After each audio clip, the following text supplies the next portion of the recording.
নমস্কার বন্ধুরা, ঝুমা কিচেনের তরফ থেকে আপনাদের সবাইকে জানাই স্বাগত। আমি বাঙালিদের জনপ্রিয় একটি রেসিপি শেয়ার করব। এর মেনুতে থাকবে গোবিন্দভোগ চাল আর কাতলা মাছের মাথা দিয়ে মুড়ি ঘন্ট। প্লিজ আপনারা পুরো ভিডিওটা দেখবেন। আর এই রেসিপিটি বানাতে আমি কি কি নিয়েছি বলে দেব। এখানে আমি নিয়ে নিয়েছি গোবিন্দভোগ চাল, কাজু বাদাম আর কিশমিশ, কাতলা মাছের মাথা, পেঁয়াজ, রসুন, আদা, লঙ্কা।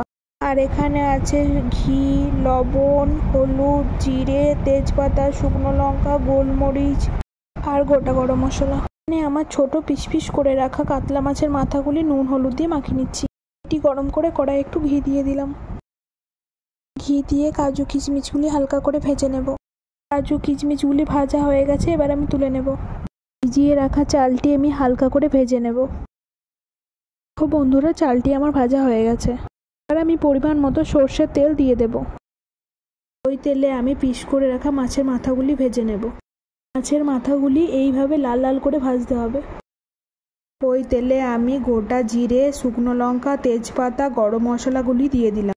ওর সাথে আমি পেঁয়াজ কুচিগুলি দিয়ে দেব। পেঁয়াজগুলি হালকা করে ভাজা হলে এবার আমি মশলাটি দিয়ে দেব। তার মশলাটির মধ্যে আছে আদা বাটা, রসুন বাটা, জিরে বাটা, ধনে বাটা, লঙ্কা বাটা। মশলাটি হালকা ভাজা হলে আমি নুন এবং হলুদ দিয়ে দেব। আর আমি এখানে পরিমাণ মতো চিনি দিয়ে দেব। এখানে আমি একটু জল দিয়ে দিলাম। ওই মশলাটির মধ্যে ভেজে রাখা গোবিন্দভোগ চালগুলি এবার আমি দিয়ে দিলাম। এবার আমি একটু নাড়াচাড়া করব। এবার ওই চালটির মধ্যে আমি মাছের মাথাগুলি দিয়ে দেব। এখন আমি ছোট বাটি 3 বাটি জল দিয়ে দেব। এবার গ্যাসটি মিডিয়ামে রেখে আমি ঢাক দিয়ে দেব।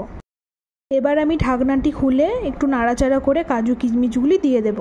এটি ঝুরঝুরে করার জন্য আবার আমি ঢেকে দেব। আবার আমি ঢাকা খুলে একটু নাড়াচাড়া করে 2টি কাঁচা লঙ্কা দিয়ে দেব।